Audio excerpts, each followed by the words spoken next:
Hello दोस्तों। सोचो, मैं सेम टाइम पे दिल्ली में भी हूँ, देहरादून में भी हूँ और महाराष्ट्र में भी हूँ। क्या आप सोच पा रहे हो? नहीं सोच पा रहे हो क्योंकि ये रियल लाइफ में पॉसिबल नहीं है, लेकिन क्वांटम की दुनिया में ये पॉसिबल है। चलो मैं आपको इजी और सिंपल तरीके से समझाता हूँ। सोचो, तुमने एक चॉकलेट छुपाई, फ्रिज में या बैग में, तुम्हें खुद पता नहीं है। अब नॉर्मल दुनिया में क्या होगा? अगर तुमने फ्रिज में चॉकलेट छुपाई है तो तुम फ्रिज खोलोगे तो तुम्हें चॉकलेट मिल जाएगी। अगर तुमने बैग में चॉकलेट छुपाई है तो बैग खोलोगे तो बैग में मिल जाएगी। मतलब एक ऑब्जेक्ट एक ही जगह पे मिलेगा। और क्वांटम की दुनिया में क्या होगा?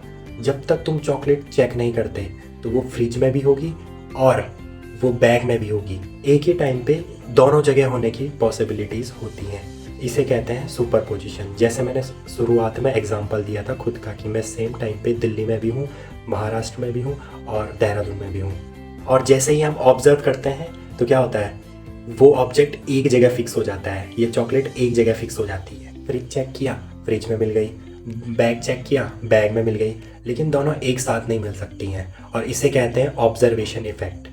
अब मैं आपको क्वांटम टनलिंग के बारे में समझाता हूँ। सपोज दैट बैग और फ्रिज के बीच में एक वॉल है, ठीक है।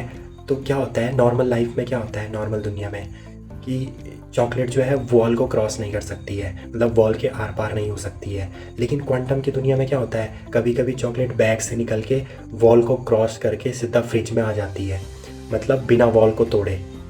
तो लग रहा है ना मैजिक की तरह? तो यही क्वांटम फिजिक्स है। अब सपोज दैट आपने एक चॉकलेट के दो टुकड़े कर दिए और एक टुकड़ा इंडिया में है और एक टुकड़ा यूएसए में। तो क्या होता है कि जैसे अगर इंडिया की चॉकलेट पिघलने लग गई तो अमेरिका में भी सेम टू सेम वही चॉकलेट पिघलने लग जाएगी। और इसे बोलते हैं क्वांटम एंटेंगलमेंट। मतलब जो इस चॉकलेट का बिहेवियर होगा सेम टू सेम उस चॉकलेट का बिहेवियर भी वही होगा। तो अब एक डेफिनेशन की सहायता से क्वांटम फिजिक्स को समझ लेते हैं। तो क्वांटम फिजिक्स वो ब्रांच है जिसमें एटम्स और सब एटॉमिक पार्टिकल्स के बिहेवियर को स्टडी किया जाता है और ये बताता है कि पार्टिकल्स एक टाइम में डिफरेंट स्टेट में एग्जिस्ट कर सकते हैं।